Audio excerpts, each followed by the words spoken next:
नमस्कार। आपका अखबार के अंक में आपका स्वागत है। मैं हूं प्रदीप सिंह। वक्फ संशोधन विधेयक संसद के दोनों सदनों से पास हो गया, राष्ट्रपति की मुहर लग गई, अब ये कानून बन गया। अब सवाल ये है कि ये घाटे का सौदा है या फायदे का। और मैं जब घाटे और मुनाफे की बात कर रहा हूं तो मैं राजनीतिक दलों की बात नहीं कर रहा हूं, मैं सरकार की भी बात नहीं कर रहा हूं। इसलिए विपक्ष और सत्ता पक्ष की बात नहीं है। बात यह है कि ये देश के लिए घाटे का सौदा हुआ या मुनाफे का सौदा हुआ। मेरा मानना है कि ये एक सौदा था। सौदा किसके बीच में? हिंदुओं और मुसलमानों के बीच में नहीं। ये सौदा था सनातनियों और अपने आप को धर्मनिरपेक्ष कहने वाले हिंदुओं के बीच में। और अगर ये सौदा नहीं होता तो संसद के दोनों सदनों से ये बिल पास नहीं हो पाता, कानून नहीं बन पाता। तो दोनों तरफ से समझौता किया गया है, सनातनियों की तरफ से यानी सरकार की तरफ से, और अपने को धर्मनिरपेक्ष कहने वाले यानी सरकार के सहयोगी दलों की ओर से। दोनों ने तय किया कि थोड़ा थोड़ा अपनी पोजीशन से पीछे हटते हैं। तो देखिए, दोनों तरफ जो है, अगर आप इस वक्फ संशोधन विधेयक की बात करें तो मैक्सिमलिस्ट पोजीशन लेने वाले हैं। जो इस बिल का विरोध कर रहे थे उनका मानना था कि कोई संशोधन नहीं होना चाहिए, सरकार का कोई दखल नहीं होना चाहिए, सरकार को कोई बदलाव नहीं होना चाहिए। उनकी नज़र में ये जो कानून बना और इसमें जो संशोधन हुए वो बहुत अच्छे हुए, देश के भले के लिए, समाज के भले के लिए, और सबसे ज़्यादा उनको लगता है मुस्लिम समाज के भले के लिए। लेकिन मुस्लिम समाज में इस पर मतैक्य नहीं है। वो क्यों नहीं है उसकी बात आगे करूँगा, उसके भी मर्म को आप समझिए। तो ये समझौता हुआ तो कायदे से सरकार को तो सवाल, जो इधर से मैक्सिमलिस्ट पोजीशन लिए हुए हैं, जो है सर्वाधिक चाहते हैं, उनकी ओर से तो सवाल ये है कि ये कानून होना ही नहीं चाहिए। और जो लोग अपने को धर्मनिरपेक्ष कहते हैं उनसे ये सवाल ज़रूर पूछा जाना चाहिए कि आखिर एक धर्मनिरपेक्ष देश में एक मजहब पर आधारित कानून क्यों होना चाहिए। इसका उनके पास कोई जवाब नहीं है। वो फिर गंगा जमुनी तहजीब और हिंदू मुस्लिम एकता और पता नहीं किस किस चीज़ के पीछे छिपने की कोशिश करते हैं। कोई स्पष्ट जवाब उनके पास नहीं है। सही बात यह है कि इस तरह का कानून भारत जैसे देश में होना ही नहीं चाहिए। ये प्रोजेक्ट था एक, जो ये वक्फ का कानून लाया गया और उसमें उसके बाद जो संशोधन हुए, इस देश को शरिया कंप्लायंट बनाने का, इस देश को दारुल इस्लाम बनाने का, ये इस्लामिक ताकतों का ये प्रोजेक्ट था, जिसे लेफ्टिस्ट ताकतों ने और अपने को धर्मनिरपेक्ष कहने वालों ने आग में घी डालने का काम किया। इसको बढ़ावा देने, इसको संरक्षित करने का और इसका समर्थन करने का काम इन लोगों ने किया। और जो इसको सही नहीं मानते थे उनका अपराध डॉक्टर रामधारी सिंह दिनकर की कविता में कि जो तटस्थ हैं समय लिखेगा उनका भी अपराध। तो अपराधी वो भी हैं। जब ये कानून बन रहे थे, जब इनमें संशोधन हो रहा था, तो आज जो विरोध में खड़े हैं वही समर्थन में भी खड़े थे। इस बात को हमें नहीं भूलना चाहिए। तो देश में 11 साल में क्या बदला है ये देखिए, कि जो इस कानून के बनते समय और इसमें संशोधन के समय साथ खड़े थे, आज वही सबसे ज़्यादा विरोध में खड़े हैं। इसका एक सीधा सा मतलब यह है कि वो समर्थन में तो नहीं थे, लेकिन विरोध करने की हिम्मत नहीं थी। हिम्मत क्यों नहीं थी? उनको ये डर सताता रहता था, और ये डर जो है लंबे समय से, दशकों से है, खासतौर से क्या केवल हिंदुओं में है, कि हमको सांप्रदायिक न समझ लिया जाए। और जो सनातनी है उनके मन में भी है। जो हिंदू धर्म के प्रति, सनातन धर्म के प्रति और या सनातन संस्कृति के प्रति जो गर्व का भाव होना चाहिए वो खत्म हो गया था। एक शर्म सी महसूस होने लगी थी कि हमको संघी न कह दिया जाए, हमको सांप्रदायिक न कह दिया जाए, हमको हिंदूवादी न कह दिया जाए, हमको अलगाववादी न कह दिया जाए। मतलब अगर आप हिंदू होने पर गर्व करते हैं तो आप अलगाववाद को बढ़ावा देते हैं। यहाँ तक मामला पहुँच गया था। उससे अब यहाँ पहुँचे हैं कि हिंदू होने पर गर्व है, जो गलत हो रहा है उसको गलत कहने के लिए तैयार है। ये फ़र्क आया है। तो मेरी नज़र में फिर कह रहा हूँ, ये सौदा था एक, और ये सौदा मुझे लगता है देश के लिए कोई घाटे का सौदा नहीं है। ज़्यादा मुनाफे का सौदा हो सकता था, इसलिए आप कह सकते हैं मुनाफे में घाटा हुआ है, लेकिन घाटा नहीं हुआ है।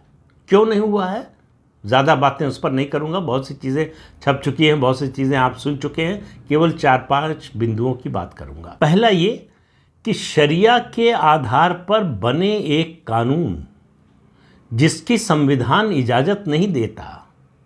इस देश का संविधान कहता है कि देश संविधान से चलेगा, देश में जो कानून बनेंगे वो संविधान की मूल भावना के अनुरूप बनेंगे, किसी मजहब विशेष की भावना के अनुसार या मजहब विशेष की व्यवस्था के अनुसार नहीं बनेंगे। उसको बदलने का साहस दिखाया इस सरकार ने, और साहस ही नहीं दिखाया, इसको बदलने के लिए जो ज़रूरी समर्थन था संसदीय वो भी जुटाया। तो ये एक बड़ा बदलाव आया है, एक बहुत बड़ा परिवर्तन है, जिसकी आज से पहले जो अब हो रहा है, तो हमें भले ही ये बड़ी सामान्य बात लगे, आज से पहले इसकी कल्पना नहीं कर सकते थे, क्योंकि सारे लोग एक ही पक्ष में खड़े थे। इससे पहले 2014 से पहले का अगर आप इतिहास उलट कर देखें, 1947 के बाद से, खासतौर से 1950 में जब संविधान हमने अडॉप्ट किया, उसके बाद से कोई बड़ा मतभेद नहीं था, कुछ खास मुद्दों को छोड़कर। तो सब एक ही पक्ष में खड़े नजर आते थे और सब सिरे से सनातन धर्म के विरोध में खड़े नजर आते थे। किसी को एतराज़ नहीं था कि इस देश के कानून को शरिया सम्मत बना दिया जाए। दूसरा जो फ़ायदे का सौदा आप कहें, यह बहुत बड़ा परिवर्तन हुआ है। वो जो पिछला एक्ट था 1995 का, जिसमें 2013 में संशोधन हुआ और सेक्शन 40 जोड़ा गया कि वक्फ बोर्ड जिस संपत्ति को देश में कह देगा कि ये वक्फ की है, वो वक्फ की मान ली जाएगी। उसके लिए उसको कोई सबूत देने की ज़रूरत नहीं है, कोई कागज़ नहीं दिखाना पड़ेगा। इसीलिए नारा निकला था, हम कागज़ नहीं दिखाएंगे। उनको लगा जब देश की इतनी बड़ी बड़ी संपत्तियों पर बिना कागज़ दिखाए हम कब्जा कर सकते हैं, तो फिर किसी और चीज़ के लिए कागज़ क्यों दिखाएं। तो उस सेक्शन को पूरी तरह से ख़त्म कर दिया गया है। अब वक्फ बोर्ड के पास ये ताकत नहीं है कि किसी भी संपत्ति को वक्फ संपत्ति घोषित कर दे और कहे कि हम कागज़ नहीं दिखाएंगे। एक तो घोषित ही नहीं कर सकता, दूसरा वक्फ की संपत्ति जो भी घोषित की जाएगी उसके लिए रजिस्टर्ड वक्फ डीड होना ज़रूरी है, कंपलसरी है। और इसके लिए एक पूरी जो है न्यायिक प्रक्रिया जो है, एक कानूनी प्रक्रिया तय कर दी गई है। ये मनमानापन जो था उसको ख़त्म कर दिया गया है। दरअसल फिर कह रहा हूँ कि ये प्रोजेक्ट था भारत को दारुल इस्लाम बनाने का, और अगर ये सिलसिला चलता रहता तो एक दिन हमारे आपके जीवन काल में नहीं तो हमारी अगली पीढ़ी के जीवन काल में ज़रूर आता, जब इस देश की सारी संपत्ति वक्फ संपत्ति घोषित हो जाती। आप रफ्तार देख वक्फ की संपत्तियों के बढ़ने का, उससे आपको अंदाज़ा लगेगा कि कितना बड़ा प्रोजेक्ट चल रहा था। और हिंदू हमेशा की तरह सोया हुआ था। इसको जगाने का काम किया है सरकार ने। बहुत से लोग हैं संतुष्ट नहीं हैं कि इससे ज़्यादा होना चाहिए था। अरे भाई, जब ये हो रहा था तब आप कहाँ थे? तब आप विरोध में खड़े हुए थे क्या? और अब जब उसको कम किया जा रहा है तो आप असंतुष्ट होने का दावा कर रहे हैं। तीसरा फायदा, धर्म परिवर्तन का जो आबाद अभियान चल रहा था उस पर ब्रेक लगेगा। ख़त्म हो जाएगा ऐसा नहीं कह रहा हूँ मैं, उस पर बहुत बड़ा ब्रेक लगाने का काम करेगा। खास तौर से आदिवासी इलाकों में, जनजातीय इलाकों में, जनजातियों की ज़मीन पर यह कह के कि अगर धर्म परिवर्तन नहीं किया तो वक्फ की संपत्ति घोषित कर देंगे। तो वो पूरा पूर्वोत्तर देख लीजिए आप, झारखंड, छत्तीसगढ़, मध्य प्रदेश, गुजरात, महाराष्ट्र, और इस तरह से त्रिपुरा नॉर्थ ईस्ट में ही आ जाता है, असम भी नॉर्थ ईस्ट में आ जाता है। आप एक एक करके राज्य जहाँ जनजातीय लोगों की संख्या ज़्यादा है और उनके पास ज़मीन है, उन सब का धर्म खतरे में था। और धीरे धीरे बड़ी तेज़ी से धर्म परिवर्तन हो रहा था और ये सिलसिला रुकने का नाम नहीं ले रहा था। ज़मीन बचाने के लिए भारत का जो आम नागरिक है वो कुछ भी करने को तैयार हो जाता है। धर्म परिवर्तन कराना आसान हो जाता था। उस पर रोक लग गई है। अब जो संशोधन हुआ है उसमें जनजातीय इलाकों की जो ज़मीन है, जो संपत्ति है, उसको वक्फ की संपत्ति घोषित ही नहीं किया जा सकता। अब इससे आप अंदाज़ा लगाइए, ज़रा सोच कर देखिए कि धर्म परिवर्तन पर रोक लगाने की दिशा में ये कितना बड़ा कदम होगा, सिर्फ एक छोटे से संशोधन से। और ज़रा ये भी सोचिए कि ये व्यवस्था, ये प्रावधान किया क्यों गया था। हमारे सारे जनजातीय इलाके बहुत जल्दी ही, निकट भविष्य में ही पूरी तरह से जो है उनका इस्लामीकरण या ईसाईकरण हो गया होता। हालांकि ईसाई धर्म में वक्फ का जो है कानून नहीं है, लेकिन जो कुछ हो रहा है नॉर्थ ईस्ट में, अब ऐसे राज्य हो गए हैं जहां हिंदू माइनॉरिटी में है। चौथा जो बदलाव हुआ है, जो फायदा हुआ कहूँगा, ASI archaeological survey of India, इसके द्वारा संरक्षित जितनी संपत्तियां हैं इनको वक्फ संपत्ति नहीं माना जाएगा, ये राष्ट्रीय संपत्ति होगी। पांचवा, वक्फ की जिन संपत्तियों को लेकर विवाद है और मामला अदालत में है, उसका फैसला वक्फ बोर्ड या वक्फ का जो ट्राइब्यूनल है वो नहीं करेगा, अदालत करेगी इस देश की, जो संविधान के द्वारा बनाई गई अदालतें हैं। वो जिला अदालत हो, हाई कोर्ट हो, सुप्रीम कोर्ट हो, अदालतें करेंगी। ये जो व्यवस्था बन गई थी, या ट्राइब्यूनल के फैसले को आप हाई कोर्ट में या सुप्रीम कोर्ट में चुनौती नहीं दे सकते।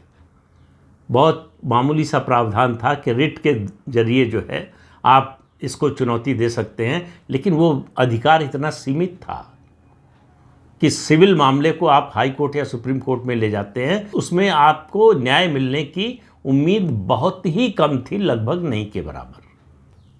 अब वो अधिकार वक्फ काउंसिल का था, वो खत्म कर दिया गया।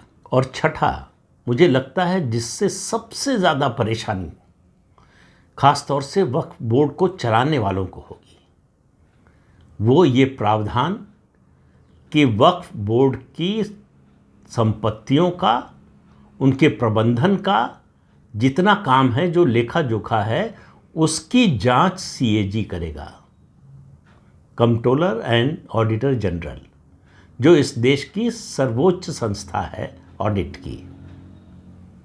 जहां भी सरकार का 1 रुपया भी लगा है, CAG को अधिकार है उसका ऑडिट करने का। लेकिन वक्फ बोर्ड को इससे छूट थी, तो मनमानी लूट भी थी, कोई पूछने वाला नहीं था। वक्फ की संपत्ति, वक्फ के ही कानून को अगर माने आप, तो उसको बेचा नहीं जा सकता, धड़ल्ले से बेची गई। सैकड़ों करोड़ की संपत्ति का किराया जो है मामूली 1000, 2000, 5000 आ रहा था, बाकी सब मेज के नीचे से जो है दूसरे लोगों की जेब में जा रहा था। ये लूट की जो छूट थी वो खत्म हो गई। अब एक बात पर जरा ध्यान दीजिए, जो चर्चा हो रही है कि वक्फ की संपत्तियों पर कब्जा मुसलमानों के अशरफ समाज का, यानी सवर्ण समाज का था। पसमानदा जो 80% से ज़्यादा है आबादी का, उसको कुछ मिला नहीं, उसकी कोई हिस्सेदारी नहीं थी। न तो उसके लिए स्कूल बने, न अस्पताल बने, न उसके बच्चों को स्कॉलरशिप मिली, न लड़कियों की शादी हुई, न विधवाओं के लिए कोई पेंशन या इस तरह की किसी योजना की घोषणा हुई। वक्फ ने ऐसा कोई काम नहीं किया, न उनको आवास की सुविधा दी, कोई भी काम इस तरह का वेलफेयर का हुआ ही नहीं। सुनने में बात तो बिल्कुल ठीक लगती है और तथ्यात्मक रूप से सही भी है, लेकिन मुझे एक पसमानदा नेता का नाम बताइए जिसने कहा हो कि अशरफ समाज ने ये हिंदुओं की ज़मीन पर अवैध कब्जा किया, वो गलत किया। ऐसा कहने वाला कम से कम मुझे दिखाई सुनाई नहीं दिया कोई पसमानदा समाज का नेता। उनका एतराज़ क्या है कि ये जो लूट का माल है, इसमें हमको हिस्सेदारी नहीं मिली, इसमें हमारा भी हिस्सा होना चाहिए था, और हमारी आबादी ज़्यादा है इसलिए हमारा हिस्सा ज़्यादा होना चाहिए था, सब आपने रख लिया। तो वहाँ झगड़ा अनैतिक, नैतिक, कानूनी या गैर कानूनी का नहीं है, वहाँ झगड़ा है लूट के माल के बंटवारे का। आपने हिंदुओं से लूट तो लिया, लेकिन सब खुद गड़प कर गए, हमको तो हिस्सा दिया नहीं, तो हम आपके साथ नहीं। तो पसमानदा समाज का एक वर्ग जो इस वक्त संशोधन के समर्थन में है, उसकी शिकायत ये है कि जिन लोगों ने सब माल लूटकर अपने घर में रख लिया, उनसे ये निकाला जाएगा और इसमें उनका भी हिस्सा होगा, यानी उनके वेलफेयर के लिए काम होगा। फिर भी वो ये इस बात को कहने के लिए, मानने के लिए तैयार नहीं है कि ये गलत हुआ, गैर कानूनी हुआ, अनैतिक हुआ। मजहब के विरोध की तो बात ही छोड़ दीजिए कि जिस मजहब को मानते हैं उसकी मान्यताओं के विरोध में ये काम हुआ। तो एक हिंदी फिल्म का गाना है ना, कभी किसी को मुकम्मल जहां नहीं मिलता, कभी ज़मीन तो कभी आसमान नहीं मिलता। तो वैसे ही है ये वक्फ संशोधन विधेयक। जो चाहते थे और जितना चाहते थे उतना नहीं मिला, लेकिन कुछ नहीं मिला ये नहीं कह सकते।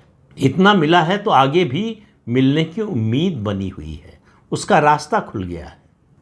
रास्ता इसलिए खुल गया है कि एक, फिर कह रहा हूँ, सौदा हो गया है सनातनियों और अपने आप को धर्मनिरपेक्ष कहने वाले हिंदुओं के बीच में, कि इसको रोकने की, इस पर लगाम लगाने की ज़रूरत है। और मेरा मानना है कि ये बहुत बड़ा परिवर्तन है। कोई भी परिवर्तन रातों रात अचानक नहीं होता और एकदम से ऐसा नहीं होता कि सब कुछ बदल जाए। वो केवल जादू की छड़ी से होता है या चमत्कार से होता है। कानून से आप इसी तरह से धीरे धीरे बढ़ते हैं और मेरा मानना है कि ये बहुत बड़ा कदम है। हम लगाना छलांग चाहते थे, छलांग नहीं लगा पाए हैं, लेकिन जिन लोगों ने बीजेपी की लोकसभा सीटें 240 कर दी, उनको भी सोचना चाहिए कि 240 में ये काम हुआ है। अब कुछ लोग कह सकते हैं कि भाई 303 में क्यों नहीं किया? तो हर चीज़ का एक समय होता है, परिस्थिति होती है। और अगर 303 लोकसभा सीटों के साथ ये किया गया होता तो इसका इतना बड़ा इम्पैक्ट नहीं होता जितना 240 में करने से हुआ है। इससे आपकी नीयत का पता चलता है, आपके इंटेंट का पता चलता है और आपकी प्रतिबद्धता का पता चलता है। ये बिल्कुल न मानिए कि ये जो वक्फ संशोधन कानून बना है ये घाटे का सौदा है। ज़्यादा से ज़्यादा, फिर कह रहा हूँ, आप मान सकते हैं ये मुनाफे में घाटा है। जितने मुनाफे की उम्मीद थी उतना नहीं हुआ। तो इस अंक में इतना ही। अगले अंक में फिर मिलेंगे किसी नए मुद्दे के साथ। तब तक के लिए अनुमति दीजिए। आपसे अनुरोध है कि चैनल देखिए, शेयर कीजिए, लाइक कीजिए और सब्सक्राइब ज़रूर कीजिए। नमस्कार।